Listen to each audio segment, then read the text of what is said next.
Le colocataire oublié.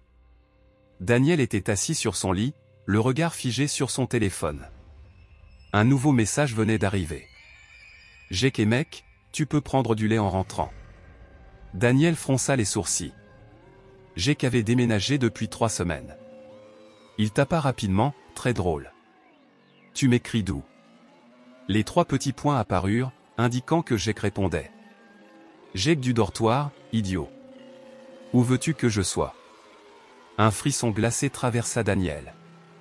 Il leva les yeux vers la porte de la chambre de Jake. Elle était fermée. Il s'approcha et l'ouvrit brusquement. La pièce était vide, comme elle l'avait été depuis le jour où Jake était parti. « Daniel, tu as déménagé. Tu te souviens. Jake, tu racontes n'importe quoi.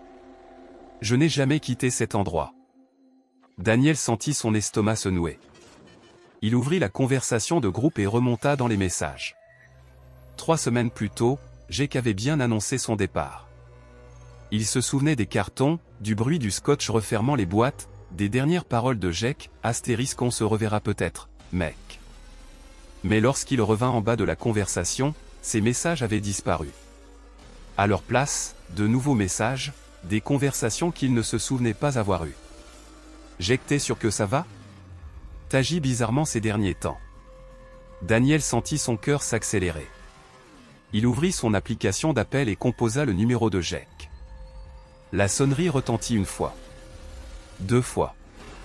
Puis une voix féminine répondit. « Ce numéro n'est pas attribué. » Daniel sentit une goutte de sueur couler sur sa tempe. Un bruit résonna derrière lui. Un léger grattement venant du placard de Jake. Lentement, il tourna la tête. La porte était entr'ouverte. Il était sûr qu'elle était fermée il y a 1 minute. Il s'approcha à pas lents, chaque pas faisant craquer le parquet sous lui. Le grattement s'intensifia, comme si quelque chose, ou quelque griffait l'intérieur du bois. Sa main tremblante attrapa la poignée et tira. Le placard était rempli de vêtements. Mais pas les siens. Ceux de Jake.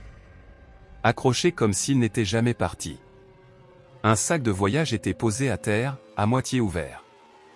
Et alors qu'il fixait le sac, il sentit un souffle glacé sur sa nuque. Il se retourna d'un bond. Personne. Mais son téléphone vibra dans sa main.